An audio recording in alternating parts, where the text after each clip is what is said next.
Alright mga boss, makikisakay lang muna tayo sa bagong trending. At yan nga po ang sparring nila, Boy Bagsik at ang taga-Israel. So dito mga boss, nakapag-connecta naman ang solid na suntok itong si Boy Bagsik. Pero sa laki ng kanyang nakalaban, siguro may tangkad ito na 5'10", habang nasa 5'2" lang daw itong si Boy Bagsik. Dahilan upang hindi iniinda ng ibang lahi ang mga solid na tirada ni Boy Bagsik mga boss. Saka makikita dyan mga boss na may alam din itong matangkad na Israeli. Kaya talaga naman lamang na lamang siya sa suntukan. So dito naman bumagsak si Boy Bagsik at sa bilis ng pangyayari, hindi masyadong kita kung na-outbalance lang ba si Boy Bagsik o sadyang tinamaan ng suntok. At dito naman mga boss, muling tinamaan ng solid ang ating mala Piolo Pascual na bida dahilan upang maging sex bomb ang kanyang tuhod. Nag-e-spaghetti dito si Boy Bagsik mga boss. Pero dahil sanay nga po sa shooting ang ating mala Piolo Pascual na bida at talaga namang halos araw-araw natin siya makikitang nakikipagbasagan ng mga pagmumukha kung saan-saan.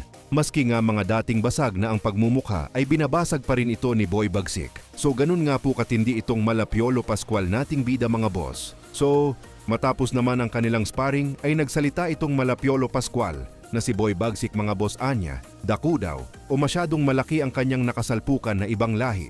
At totoo naman po yan. Samantala sa ibang post naman ng ating mala Piolo Pascual na bida kung saan sinabi niya mga boss na kung ito na lang daw ang kanyang inaatupag, baka hindi pa siya nabugbog, sabay may emoji na umiiyak. Pero tama naman si Boy Bagsik, mga boss, kung ito ang kanyang inatupag, baka sakaling ibang klasing bugbugan pa ang magaganap. So hindi nga po ito nalalayo sa laki ng nakasparing ni Boy Bagsik. Mga boss, at least dito kung mabugbog man siya, ay may kasamang kunting haplos plus may kasamang kunting massage. Samantala nilabas na po ng Kameda Promotions o Saikou Lush ang laban ni Kyonosuke Kameda sa Mayo 24. Kaya may posibilidad nga po mga boss na sa susunod na buwan na rin ang schedule ng laban nila John Riel Casimero at Luis Pantera Neri na gaganapin sa Japan.